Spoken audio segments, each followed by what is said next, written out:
Cet homme sourit alors qu'il est sur le point d'être pendu. Nous sommes en 1976 en Afrique du Sud. En plein apartheid, des lieux sont exclusivement réservés aux Blancs. Les Noirs sont considérés comme des citoyens de seconde zone. Ils sont humiliés, rabaissés, tués. Les étudiants noirs en ont assez, alors ils sortent dans les rues pour revendiquer leur liberté. Malheureusement, on l'a dit, les Blancs ont le pouvoir et ils le font savoir. La répression a été violente et brutale. Énormément de morts, encore plus de blessés et parmi eux, Salomon, Kalushi, Malangou. Pour Salomon, c'est la goutte de trop. Il ne vaut pas moins qu'un Blanc, il faut que ces injustices cessent. Mais comment faire et surtout par où commencer? L'ANC, ou plus précisément sa branche militaire que l'on abrégera par MK. Salomon a maintenant un plan en tête et rien ne pourra le dévier de son objectif. La vengeance mais surtout sa quête de liberté. Alors il quitte l'Afrique du Sud et traverse clandestinement la frontière du Mozambique. Il arrive ensuite dans un camp de réfugiés où il passera 6 mois avant d'être conduit en Angola dans un camp d'entraînement de l'ANC. Engineering. C'est au camp d'Engineering et de Funda qu'il suivra sa formation au combat. Sabotage, combat militaire, scoutisme et même politique. Salomon est formé, il sait maintenant quoi faire, quand le faire, mais surtout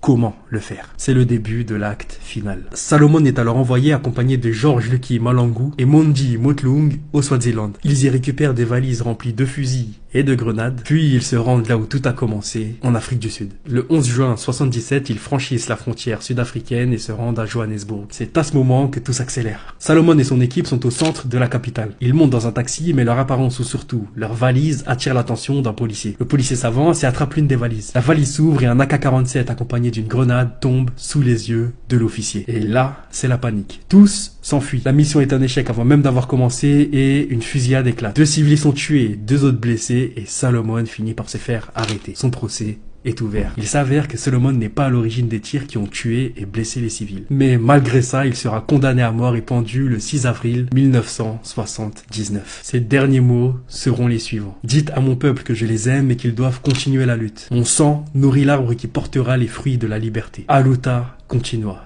La lutte continue.